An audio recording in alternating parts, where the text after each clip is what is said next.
新氣沒有用嗎？原在於1984年12月6日，中國時報人間，龍應台。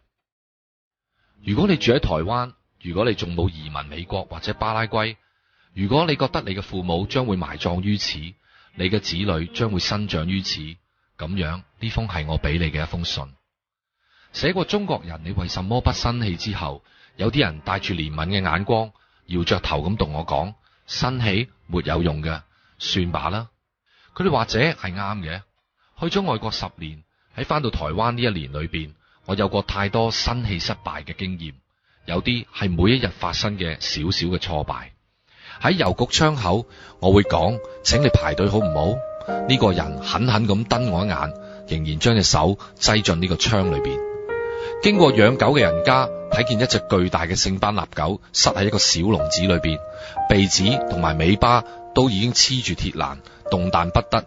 我揾到呢個狗嘅主人，我低聲下氣咁講：咁樣會唔會太過可憐呢？佢擰歪塊面唔講嘢，隻狗仍然喺度嗚嗚咁樣叫。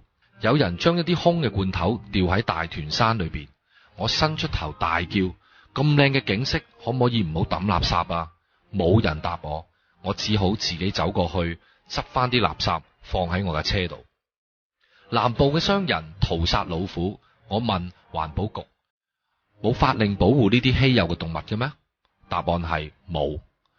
有啲會比較嚴重、比較激烈嘅失敗。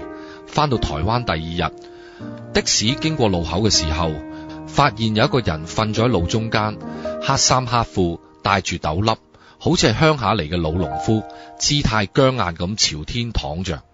流水似嘅車馬小心而技巧咁樣繞過咗佢，冇人停低落嚟。我急忙大叫：快啲停車，我去警察局度報案。司機狠狠咁樣從窗口裏邊吐咗口裏邊嘅檳榔，回頭同我講：免啊，大概早就已經死咗啦，打電話又有咩用呢？油門一踩，飛馳而去。英文郵報登咗一則咁嘅消息，佢話發現烏賊者，烏賊即係噴黑煙嘅汽車啦，抄下車牌號碼，請打呢2個環保局嘅電話。幾個星期之後，我撥咗其中一個電話，正想將一啲烏賊報出去啦，嗰邊嘅電話就打斷我嘅說話。佢話：有咁嘅事嗎？邊間報紙登㗎？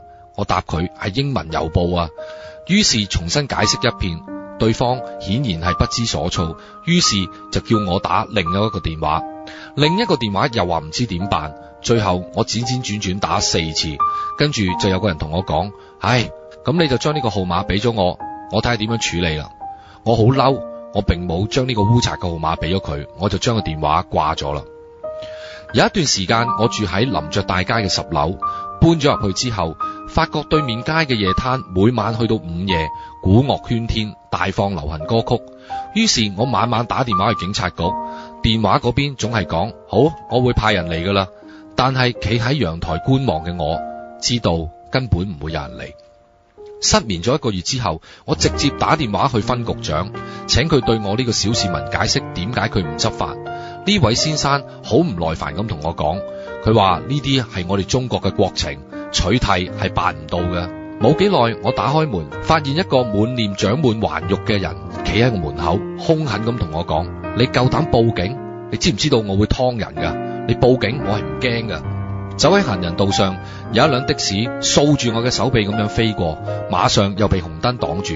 我好嬲咁走過去同佢講：你咁樣開車太唔尊重行人啦！我哋嘅社會係唔要你呢種咁冇水準嘅國民嘅。我都知道我咁樣講係好知識分子，但係綠燈開咗，呢位司機停咗架車喺個街口度，然之後打開門口走落嚟，手攞住一把2尺長嘅鐵棍向我走過嚟。分析一下呢啲經驗，造成我生氣失敗嘅原因大致有3個。第一，呢個社會有太多暴戾嘅人，不可理喻。當司機攞住鐵棍向我走嚟嘅時候，我只能默默咁樣走開。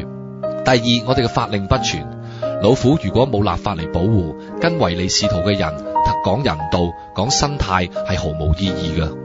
第三，執法人嘅姑息，明令攤販唔准隨地設攤，污染環境。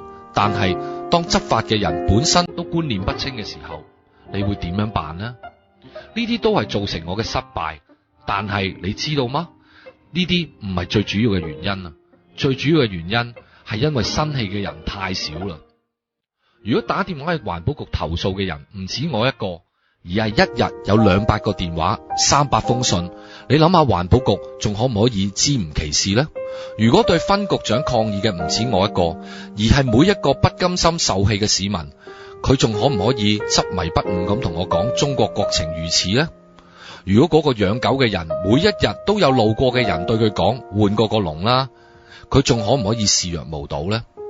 如果嗰個叫阿旺嘅人永遠都係排隊嘅時候插隊，但係佢每次都會俾人指責，一抌垃圾就會俾人抗議，呢位阿旺佢會唔會一日去出幾次醜呢？諗一諗，喺一個只能裝10隻雞嘅籠子裏邊塞進100隻雞，會係一啲乜嘢嘅光景呢？台灣就係一個咁樣嘅籠子，你同我就係喺呢個籠子裏邊被鏈住條頸透不過氣來的雞。我哋既不能夠換一個較大嘅籠子，又唔能夠殺掉一半嘅雞。喺呢種情況之下，如果要維持一點基本嘅人嘅尊嚴，我哋就不得不仰靠一個合理嘅社會秩序。呢個社會秩序唔單止要求我哋自己唔去做害人利己嘅事，仲要求我哋制止別人做害人利己嘅事。你自己唔做惡事，只係盡咗一半嘅責任，另一半嘅責任就係你唔能夠姑息容忍別人嚟破壞呢個社會秩序。最近我撞到一位嚟台灣開學術會議嘅歐洲學者，佢自1960年起大概每5年就會嚟台灣考察或者開會一次。佢話台灣嘅繁榮蒸蒸日上，但係台北一年比一年難看。我對佢只係微笑。你要我講乜嘢？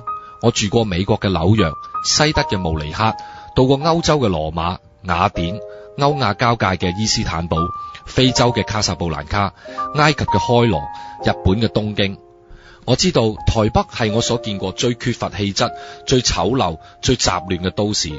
當我站喺十字路口，睇見紅燈未滅就有烏煙瘴氣嘅車衝過嚟，一張張殺氣騰騰嘅臉，我覺得驚駭。係乜嘢使到呢個城市咁充滿暴戾、咁充滿怨氣呢？但係我愛台灣，無可救藥地愛住呢片我痛恨嘅土地，因為我身在這裏，因為我嘅父母兄弟、我嘅朋友同事，學校裏每天為我倒杯熱茶嘅工友，喺街市裏邊每一次都將一棵蔥塞俾我嘅嗰位女人，佢哋仲有佢哋下一代嘅子女，都仲要喺呢個受盡破壞嘅小島裏邊生長生活。但係我係一個渴望尊嚴嘅人，我拒絕忍氣吞聲咁活喺機車、工廠嘅廢氣裏，攤販市場嘅污穢中。我拒絕活喺一個警察唔執法、官吏唔做事嘅野蠻嘅社會裏邊。我拒絕活喺一個野蠻嘅國家裏邊。我可以從皮夾裏邊攞出我嘅護照，一走了之，但係我唔甘心。我唔相信中國國情就係污穢混亂，我唔相信人嘅努力係唔能夠改變環境。我並唔要求你去做一個烈士，烈士係傻瓜做嘅。睇見嗰個人攞住個鐵棍嚟到，夾起尾巴就走啦。我只係希望你唔好迷信逆來順受。台灣嘅環境再這樣敗壞下去，呢個地方真係唔值得再喺度生活嘅。我只係謙卑咁希望你每一日做一啲微不足道嘅事，拍拍個司機嘅膊頭，請佢唔好再揸住架車度捐窿捐罅，打個電話去環保局，話俾佢聽淡水嘅山上邊有人喺度砍伐樹木，寫封信去警察局，要佢哋嚟取締你家樓下莫名其妙咁冒出嚟嘅地下工廠，執翻一片紅磚道上嘅垃圾，扶一個盲人過街，請你嘅鄰居唔好喺度吸煙，叫阿旺排隊買飛。我只想做一個文明人，生活喺一個文明嘅社會裏邊。